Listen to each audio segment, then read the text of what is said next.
Bonjour à tous, bienvenue à notre nouveau webinaire, notre rendez-vous virtuel mensuel. Pour cette nouvelle édition, nous avons fait le choix de faire un tour d'horizon des étapes à ne pas manquer lorsque l'on est employeur de main-d'œuvre ou qu'on en a pour projet de le devenir. Nos juristes en droit social, Lorraine Burati et Nathalie Monteau, vous expliquent tout. Au cours des 20 prochaines minutes, nous vous proposons de répondre aux 8 questions les plus souvent posées dans le cadre d'une embauche. À la suite de cet échange, vous pourrez poser vos questions à nos experts dans l'onglet « Questions » en bas à droite de votre écran. Donc, on va commencer par la première question. Dans le cadre d'une embauche, après avoir trouvé le candidat idéal et fixé la date à laquelle il débutera au sein de l'entreprise, quelles sont les formalités à accomplir pour sa prise de poste? Alors, l'embauche d'un salarié ne peut intervenir qu'après avoir effectué une déclaration nominative auprès des organismes de protection sociale. Donc, la DPAE, déclaration préalable à l'embauche. Cette déclaration, elle doit être adressée par l'employeur à l'URSSAF ou à la MSA, selon votre régime, au plus tôt 8 jours avant la date prévisible de l'embauche et au plus tard au moment de l'entrée en fonction du salarié. Elle doit comporter certaines mentions obligatoires, relatives à l'entreprise d'abord, donc la dénomination sociale, le code NAF APE, le numéro SIRET notamment, relative aux salariés également, identité, numéro de sécurité sociale, et au contrat de travail, la date et l'heure d'embauche, le type de contrat notamment.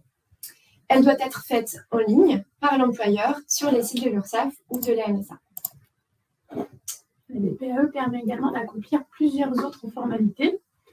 On parlera de l'affiliation à l'assurance chômage de l'employeur. On aura également la demande d'adhésion à un service de santé au travail. Et puis pour les salariés agricoles, l'affiliation aux institutions de retraite et de prévoyance complémentaire. En cas de défaut de déclaration préalable à l'embauche, l'employeur est passible d'une amende administrative de 1 000 € environ et d'une amende pénale de 1 500 € par DPAE manquante. L'entreprise pourrait également être inquiétée au titre du travail dissimulé. D'accord, merci, on en sait plus. Nous allons pouvoir passer à la question numéro 2. Le salarié doit-il réaliser une visite médicale? Et si oui, cette visite médicale doit-elle être faite avant sa prise de poste? Alors oui, tout nouvel embauché doit nécessairement effectuer une visite médicale. Elle peut être de 2 types, selon que le salarié exerce un poste à risque ou non. Par poste à risque, on entend par exemple les salariés qui sont exposés à des substances ou à des agents dangereux, au rayonnement ionisant, au risque hyperbare ou encore au risque de chute en hauteur quand il y a des opérations de montage ou de démontage d'échafaudage. Si vous embauchez un salarié qui n'est pas affecté à un poste à risque, il doit effectivement bénéficier d'une visite d'information et de prévention. En fait, elle va permettre aux professionnels de santé d'interroger le travailleur sur son état de santé, de l'informer sur son suivi médical et d'identifier si sa situation nécessite d'être réorientée vers le médecin du travail. Cette visite, elle n'est pas nécessairement réalisée avant la prise de poste. Elle doit simplement être effectuée dans les 3 mois qui suivent le début du contrat de travail. En revanche, si votre salarié est affecté à un poste présentant des risques particuliers pour sa santé, sa sécurité, celle de ses collègues ou de tiers évoluant dans l'environnement immédiat de travail, il bénéficie d'un autre type de visite appelé le suivi individuel renforcé. Ce suivi particulier comprend un examen médical d'aptitude effectué par le médecin du travail, qui doit être réalisé avant l'affectation sur le poste, contrairement à la visite d'information et de prévention. Il permet de vérifier que le salarié est médicalement apte au poste auquel il doit être affecté et, à défaut, proposer des adaptations ou l'affectation à d'autres postes. J'attire votre attention sur le fait que ces visites doivent être organisées à l'initiative de l'employeur. Il n'incombe donc pas au salarié de prendre rendez-vous avec le professionnel de santé. Et concernant les apprentis plus spécifiquement, ils doivent bénéficier de 2 examens distincts. La visite d'information et de prévention réalisée dans un délai qui n'excédera pas 2 mois à partir de la date d'embauche. Lorsque l'apprenti est mineur ou lorsqu'il travaille de nuit, cette visite devra avoir lieu avant son embauche. En plus de cette visite, il doit également réaliser l'examen médical d'aptitude, obligatoirement réalisé par le médecin du travail si l'apprenti est affecté à des travaux réglementés. Cet examen devra également avoir lieu avant son embauche. D'accord. On en sait désormais beaucoup plus sur la visite médicale. La question numéro 3. A-t-on l'obligation de rédiger un contrat de travail pour formaliser l'embauche? Alors, en cas d'embauche d'un salarié en contrat à durée indéterminée, donc CDI à temps complet, un écrit n'est en principe pas obligatoire. En pratique, afin d'éviter toute confusion et tout litige avec le salarié, il est vivement recommandé de formaliser chaque embauche par le biais d'un contrat de travail écrit. Dans tous les cas, la loi impose parfois la conclusion d'un écrit dans certaines situations. C'est par exemple le cas quand votre convention collective l'impose. On a effectivement certaines branches qui exigent la présence d'un contrat de travail écrit. C'est le cas aussi si on veut prévoir une période d'essai. Parce que la présence de la période d'essai et son éventuel renouvellement, ça ne peut pas être juste prévu oralement. Il faut forcément un écrit. C'est aussi le cas en cas de contrat à durée déterminée. Le CDD est obligatoirement fait par écrit et faute de quoi il est réputé être conclu pour une durée indéterminée. Donc il faut être vigilant. Et il faut également un contrat écrit en cas d'embauche à temps partiel, puisque ce type de contrat nécessite plusieurs mentions obligatoires, par exemple la répartition de la durée du travail entre les jours des semaines ou les semaines du mois. Le contrat doit également être établi en 2 exemplaires. Ces 2 exemplaires sont datés et signés par les parties, dont un exemplaire est remis au salarié. Il peut comporter diverses clauses selon les spécificités de l'emploi et de l'entreprise. On a généralement un socle commun à tous les contrats qui prévoit la date d'embauche, par exemple, la durée du travail et la période d'essai éventuelle. De toute façon, nous sommes là, Nathalie et moi, pour vous accompagner et rédiger un contrat de travail qui est adapté à la fois à votre entreprise et votre futur salarié. D'accord. Merci beaucoup pour ces éclairages quant à la rédaction du contrat de travail. Nous passons à la question numéro 4. Y a-t-il un risque à recruter un salarié en contrat à durée déterminée et quels sont les points de vigilance à avoir? Il y a effectivement des situations précises qui permettent de recourir au CDD. Le CDD a une nature temporaire. Le contrat s'arrêtera soit à la fin, soit à la date de fin précisée dans celui-ci, soit lors de la réalisation de l'objet pour lequel il a été conclu. Par exemple, le retour du salarié remplacé via ce CDD. Quel que soit son motif, le CDD ne peut avoir pour effet de pourvoir durablement un emploi lié à l'activité normale et permanente de l'entreprise. Le CDD peut en effet être conclu que dans les cas limitativement énumérés par le Code du travail, comme par exemple le remplacement d'un salarié absent, l'accroissement temporaire de l'activité de l'entreprise, ou bien si vous voulez recourir à des emplois saisonniers. Le CDD devra être établi par écrit et transmis au salarié au plus tard dans les 2 jours ouvrables suivant son embauche, et le dimanche, bien entendu, n'est pas un jour ouvrable. L'une des questions qu'on nous pose souvent, c'est également quelle est la durée maximale d'un CDD. Alors, selon le Code du travail, la durée maximale d'un CDD ne peut dépasser 18 mois, renouvellement inclus, mais il y a des exceptions. Cette durée, elle est limitée à 9 mois, par exemple, lorsqu'on conclut un CDD en attendant l'arrivée d'un salarié recruté en CDI ou quand on conclut un CDD en raison de travaux urgents nécessités par des mesures de sécurité. Il y a une autre exception, c'est également pour les CDD saisonniers, où là, la durée maximale, elle est de 8 mois. Concernant la période d'essai, donc on peut tout à fait en prévoir une dans le CDD, la durée est différente des salariés en CDI. Puisque la période d'essai, elle ne peut pas dépasser 1 jour par semaine dans la limite de 2 semaines pour les CDD ayant une durée initiale de 6 mois ou moins, et dans la limite d'1 mois pour les CDD qui ont une durée initiale de plus de 6 mois. En sachant que cette période d'essai, donc, elle est calculée en fonction de la durée initiale du CDD, et pour les CDD, on n'a pas de terme précis, en fonction de la durée minimale du contrat. Pendant la période d'essai, on vous rappelle également que l'employeur peut, sauf abus de droit, mettre fin au CDD, sans avoir besoin de livrer ses motifs, mais il doit quand même respecter un délai de prévenance. On voulait attirer votre attention sur le principe à travail égal, salaire égal, puisqu'en effet, le Code du travail pose le principe de l'égalité de traitement, qui vaut droit pour le salarié en CDD à tous les avantages accordés aux salariés en CDI dans son entreprise. Par exemple, si vous accordez à vos salariés une prime de 13e mois, vous devez également la verser à votre salarié en CDD. Par ailleurs, la rémunération perçue par le salarié titulaire d'un CDD ne peut être inférieure à celle que percevrait dans la même entreprise une personne embauchée en CDI après une période d'essai, de qualification professionnelle équivalente et occupant les mêmes fonctions. On nous demande également souvent, est-ce qu'il est possible de conclure plusieurs CDD à la suite? Alors, il n'est pas possible de réembaucher le même salarié sur le même poste par le biais d'un nouveau CDD directement après l'expiration du CDD précédent. En effet, lorsque plusieurs CDD sont conclus successivement, un délai qu'on appelle le délai de carence doit être respecté par l'employeur. Ce délai de carence, il empêche en fait de recruter en CDD pendant un certain temps le même salarié sur le même poste. Ce délai de carence donc, va dépendre de la durée du CDD précédent, renouvellement éventuel inclus. Donc, si le CDD précédent avait une durée inférieure à 14 jours, la durée du délai de carence est égale à la moitié de la durée de ce CDD. Et si le CDD précédent avait une durée supérieure ou égale à 14 jours, cette fois, la durée du délai de carence est égale à un tiers de la durée de ce CDD. Il existe des exceptions où le délai de carence entre les deux CDD n'a pas à être respecté. Mais il s'agit de situations extrêmement précises. Donc, dans tous les cas, nous sommes là à votre disposition pour examiner si votre embauche peut être concernée par une de ces exceptions. D'accord, merci. On en sait désormais beaucoup plus sur tout ce qui concerne les CDD.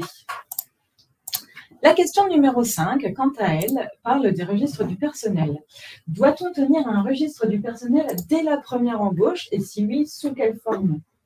Dès la première embauche de votre salarié, de votre premier salarié, effectivement, vous devez tenir un registre du personnel au sein de chacun de vos établissements. Ce registre devra mentionner de manière indélébile lors de chaque embauche et dans leur ordre chronologique plusieurs éléments, notamment les noms et prénoms des salariés embauchés, y compris les travailleurs à domicile, ainsi que ceux des stagiaires et des volontaires du service civique.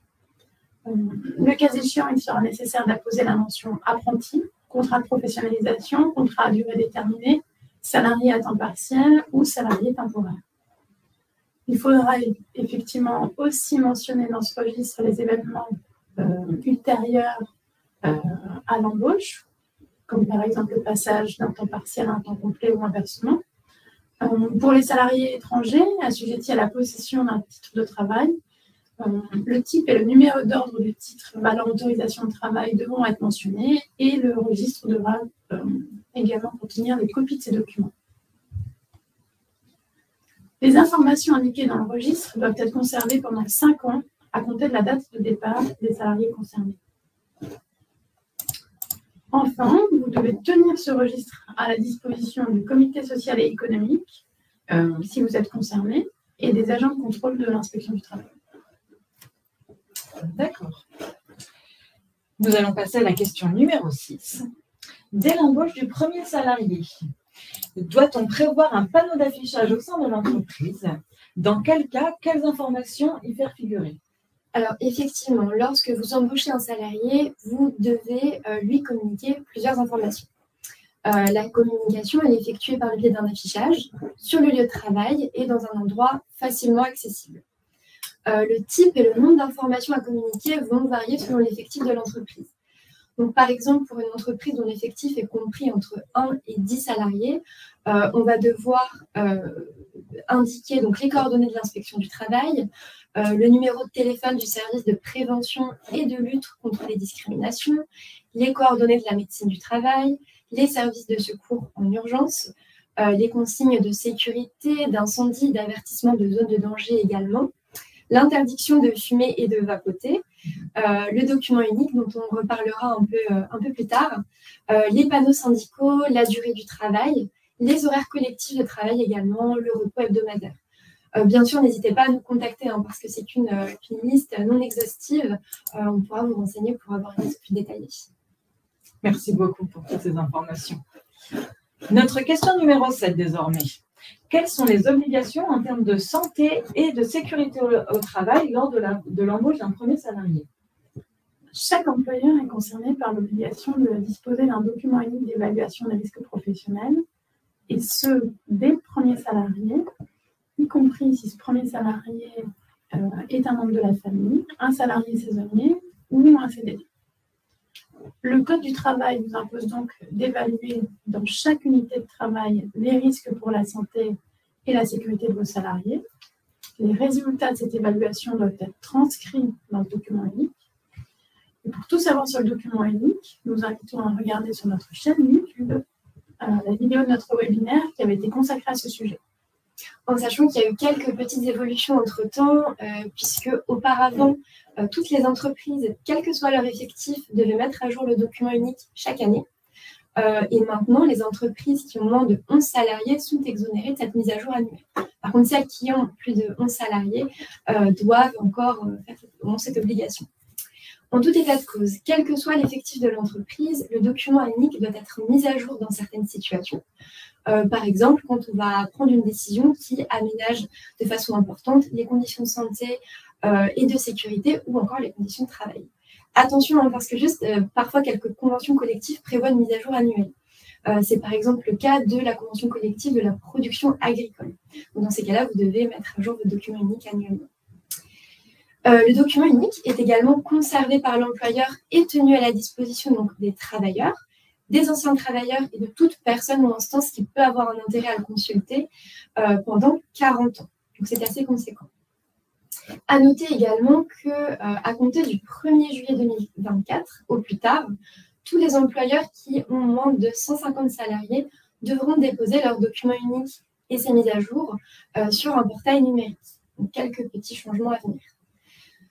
Petit point de vigilance pour les employeurs du secteur agricole, puisque désormais la conditionnalité sociale a été introduite au titre de la politique agricole commune 2023. Donc désormais, les entreprises qui relèvent du secteur agricole devront pouvoir justifier de l'existence du document unique pour bénéficier des aides PAC. En cas d'accident du travail ou de maladie professionnelle, si l'employeur n'a pas élaboré ce document unique, il peut se voir reprocher un manquement à son obligation de sécurité de résultat. Donc en fait, ça constitue une faute inexcusable qui va permettre à la victime d'engager sa responsabilité civile. Donc cette responsabilité, elle peut également être engagée lorsqu'un tiers va subir un accident sur le lieu de travail. Donc là encore, hein, on peut bien sûr vous accompagner pour réaliser ou actualiser votre document unique dans votre structure. Merci pour toutes ces informations concernant le document unique. Nous allons passer à la question numéro 8. Quelles sont les obligations liées aux entretiens professionnels? Lors de l'embauche d'un salarié, vous êtes tenu de l'informer qu'il bénéficiera d'un entretien professionnel périodique. Vous devez en effet organiser tous les 2 ans et pour chaque salarié un entretien professionnel consacré à l'examen des perspectives d'évolution du salarié, notamment en termes de qualification et d'emploi. Lors de cet entretien, doivent notamment être abordées la validation des acquis d'expérience, l'activation du compte personnel de formation, les abonnements de l'employeur à ce compte et le conseil en évolution professionnelle. Cet entretien devra également être proposé aux salariés de façon systématique à son retour après certains types d'absences plutôt de longue durée, comme le congé maternité, d'adoption, le congé parental, le congé de proche aidant, un éventuel congé sabbatique ou lors d'arrêt maladie de longue durée. Il va faire ensuite l'objet d'un compte-rendu écrit qui sera partagé avec le salarié. Enfin, tous les 6 ans de présence dans l'entreprise, l'entretien doit permettre de faire l'état des lieux, récapitulant le parcours professionnel de l'intéressé. Eh bien, nous avons fait le tour. Merci à toutes les deux pour nous avoir éclairé sur les grandes étapes à ne pas manquer lors de l'embauche de salariés.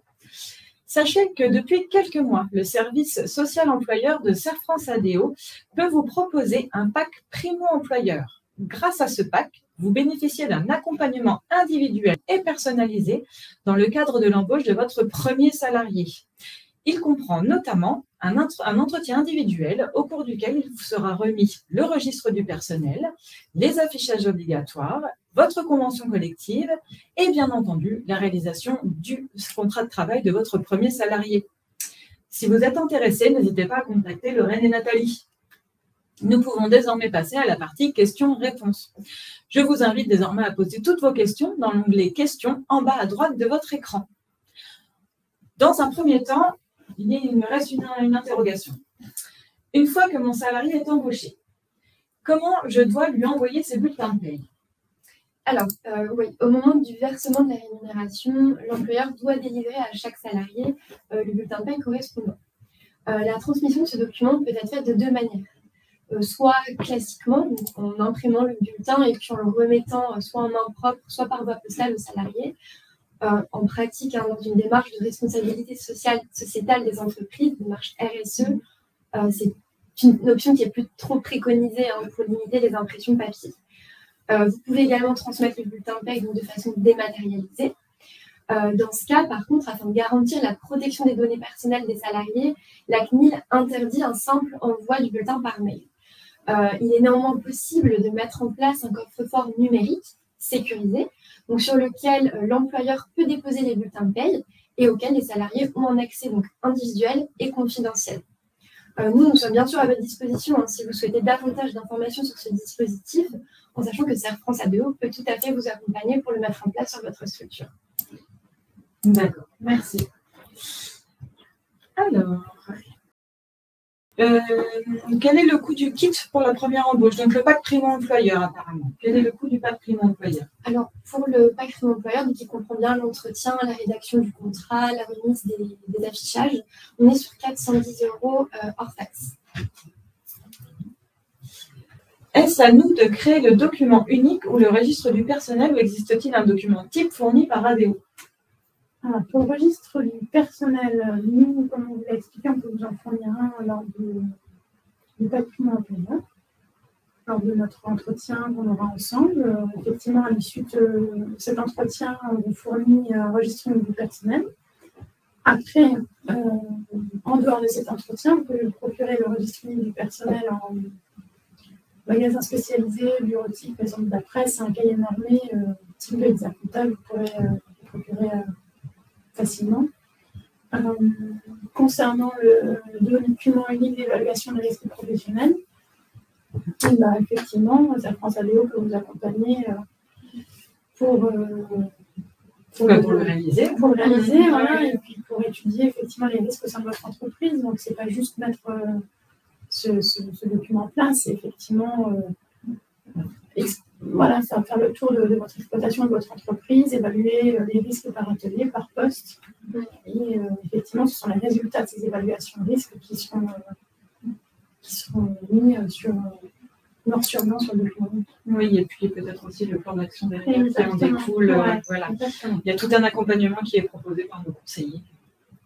Lorsque le registre du personnel peut être dématérialisé, on trouve des modèles sur le web. Alors, on peut le dématérialiser, effectivement. Simplement, il faut juste quand même qu'il puisse répondre donc, à des conditions de lisibilité, de mise à disposition aussi, comme on l'a vu, aux différents organismes, et des conditions de confidentialité aussi. De sécurité. Parce qu'il ne doit pas pouvoir être falsifié. En fait, le principe du registre papier, c'est qu'on ne doit pas arracher les pages, on ne doit pas faire des ratures autres que rayer un salarié qui est sorti, ainsi de suite. Donc, il faut pouvoir apporter tous ces éléments. D'accord. Autre question, les intérimaires doivent-ils figurer sur le registre du personnel? Il me semble qu'ils doivent y figurer et on mentionne simplement salariés mis à disposition, travailleurs temporaires, pour ne pas les confondre avec les salariés en CDI. Dans le cas d'organisation du GE, nous tenons le registre du personnel au siège du GE.